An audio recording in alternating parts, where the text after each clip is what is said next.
say, this is the greatest world in which to live, the greatest day to be alive, for this is the day the Lord hath made, and we will rejoice and be glad in it. Well, you just caught me as a part of my Jericho prayer walk. I've been doing that daily, walking around this church.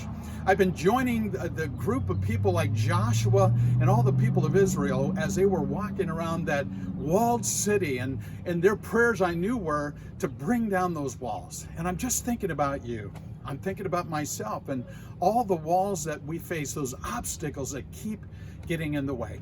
But this is the amazing part. God has given us the gift of prayer, and as we pray, He helps us to bring down those obstacles. And so we as a church are committing the last week of July to be involved in a Jericho prayer wall, where we invite you. You can go to our website or Facebook, and you can sign up for a time or just come over and walk on the campus. Some of you haven't walked on the campus for a while, walking outside around the walls.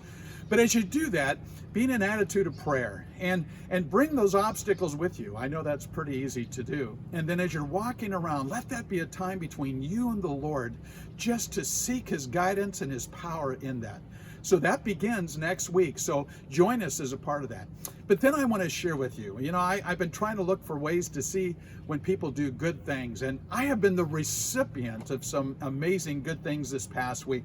I have in my hand here that I used on the prayer walk just a number of notes, some cards and some letters and things, just sharing people's appreciation for who I am. And I thought, man, does anybody even think about that? But yes, they do. And so I've been encouraged by that. So I would encourage you to do something good for someone else. Maybe you could sit down and write a note to someone who the Lord would place upon your heart, and they could experience what I have this week.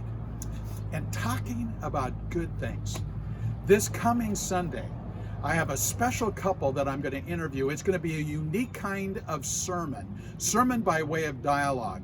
The scriptures tell us to do not become weary in doing good. And we're going to talk about a good thing in the midst of bad times. And there's a couple in our church, many of you know them, Jason and Melinda Moyes, and they're going to share with us the journey. A year and a half ago, I had interviewed them. And this is chapter 2 of that. And you're going to hear about a good thing that God has laid upon their heart that is unfolding before them at this very moment. And we want you to be made aware about that, because you can pray about it.